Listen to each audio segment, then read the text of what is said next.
ये दो चेहरे हैं, एक मोनालिसा और दूसरी हर्षा, जो साध्वी के नाम से मशहूर हुई। लेकिन दोनों चेहरे महाकुंभ में मशहूर होने के बाद ऐसे विवादों में आए और परेशानियों में आए कि दोनों महाकुंभ से गायब हो गए।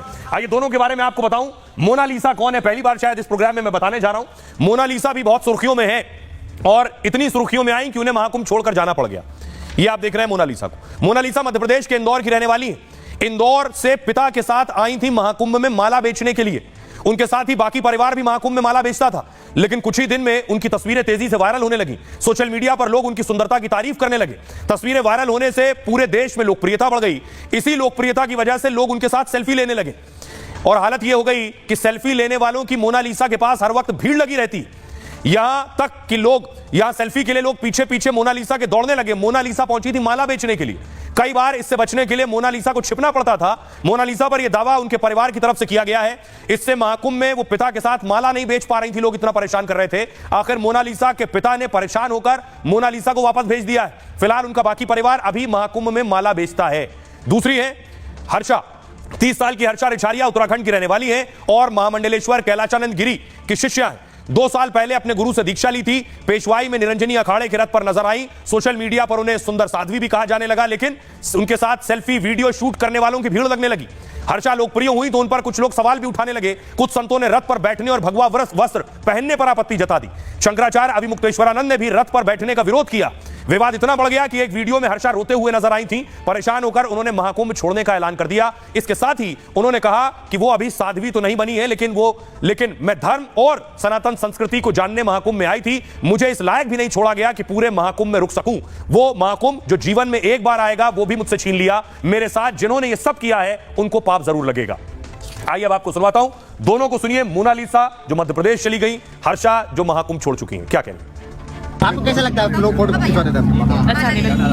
अच्छा नहीं लगता। अच्छा नहीं लगता। अच्छा नहीं लगता तो सारे दिन भर फोटो ही फोटो खींचते रहते हो भैया। ये और भी लड़कियां हैं मेरे से बहुत खिंचाते हैं, दिन भर फोटो माला भी नहीं बेचते। रिछारिया और इस वक्त मैं हूँ प्रयागराज की पावन धरा पे, जहाँ पे पूर्ण भव्य महाकुंभ चल रहा है और जहाँ पे हर किसी ने मेरे नाम का एक शोर मचा दिया है। लेकिन उसके साथ ही मैं धन्यवाद करना चाहती हूँ उन पूरे महात्मा संत तपस्वियों का जो मेरे पक्ष में मेरे लिए इस वक्त खड़े हुए हैं, जो अपना आशीर्वाद अपना प्यार मेरे साथ बना के रख रहे हैं, जो मेरे हाथ को थाम के रख रहे हैं, जो एक बेटी की तरह एक पिता की तरह मेरी हिफाजत कर रहे हैं। उन सब का धन्यवाद। हर हर महादेव।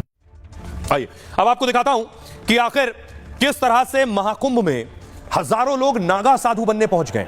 जी हां, यह तस्वीरें मैंने आपको पहले दिखाई थी नागा साधुओं की। अखाड़ों से जिस दिन अमृत स्नान था उस दिन नागा साधु निकल कर आए थे और स्नान करने पहुंचे थे और सबसे ज्यादा चर्चा का विषय नागा साधु थे। लोग जानना इनके बारे में चाह रहे थे। लेकिन अब खबर यह है, अगली तस्वीर देखिए जरा।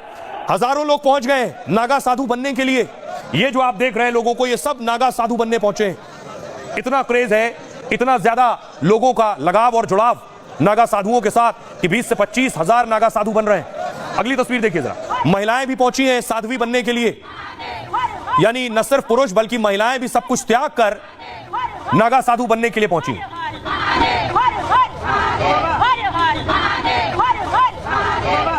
भाई अब आपको बताऊं कि आखिर क्या तरीका है, कैसे कोई आम इंसान नागा बन सकता है।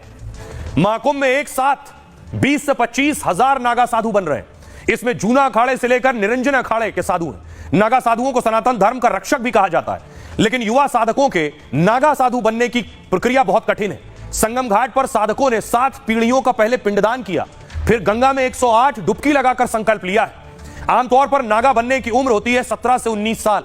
नागा बनने के 3 स्टेज हैं, महापुरुष, अवधूत और दिगंबर।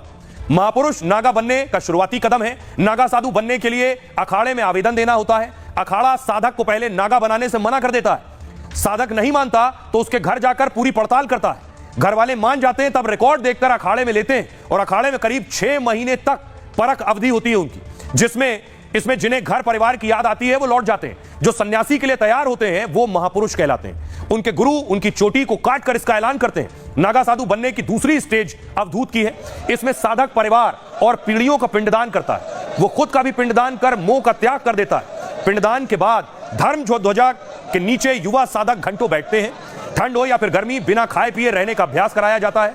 फिर वो अपने गुरु यानी महामंडलेश्वर का इंतजार करते हैं और ब्रह्म मुहूर्त यानी सुबह 4 बजे गुरु मंत्र और दीक्षा मिलती है। ये तो नागा साधु बनने की साधना का अगला कदम भर है। अगले 10 से 12 दिन तक ऐसी कड़ी साधना चलती रहती है। मौनी अमावस्या के दिन फिर इन्हें नागा साधु बनाया जाता है। यह तीसरी और नागा साधु बनने का आखिरी और कठिन चरण है। साधक कुंभ स्नान से पहले 24 घंटे व्रत रखता है। उसके जन्नांग की एक नस खींची जाती है, साधक नपुंसक बन जाता है और मोह से परे हो जाता है। इसके बाद सभी साधक शाही स्नान के लिए जाते हैं। डुबकी लगाते ही ये नागा साधु बन जाते हैं। आइए अब आपको सुनवाता हूं, सुनिए जो लोग पहुंचे वाकई नागा साधु बनने के लिए वो क्या कह रहे हैं।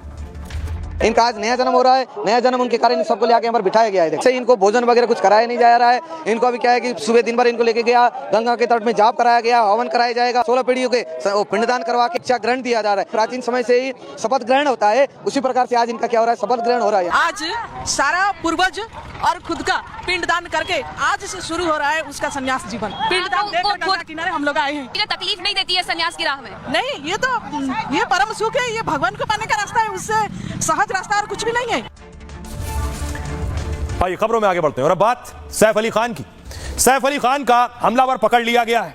सैफ का हमलावर अब राज खोलेगा। तस्वीर में आपको दिखाऊं, सैफ अस्पताल में भर्ती है अभी भी, लेकिन हमलावर को पुलिस ने पकड़ा। अगली तस्वीर दिखाई जरा। ये हमलावर जिसे आप देख रहे हैं, इसके ढेरों नाम है, शहजाद और इसका नाम विजय दास, इसके 10 नाम है। ये कौन है? पुलिस अब इसकी तफ्तीश कर रही है। ये हमलावर है कौन, इसका नाम क्या है असली, कहां का रहने वाला है।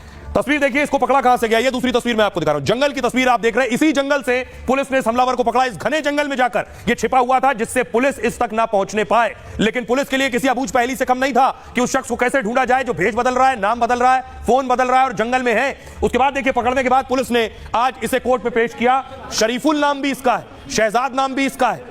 ये आप देख रहे हैं, पुलिस कोर्ट में पेश करने के लिए ले गई।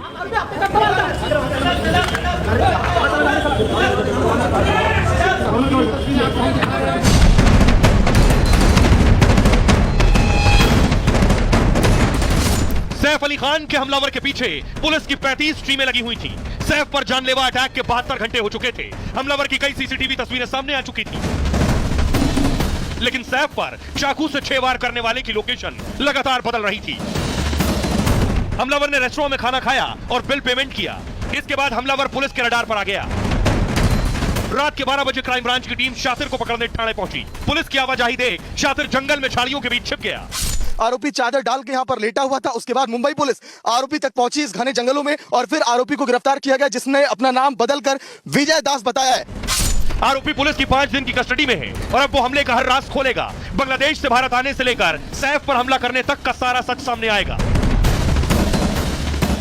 और आइए अब आपको बताऊं कैसे इसे गिरफ्तार किया गया। कितना मुश्किल काम था पुलिस के लिए, समंदर में सुई खोजने जैसा पुलिस के लिए हो रहा था। 35 टीमें बनाई थी, हर वक्त पुलिस की हर जगह नजर थी।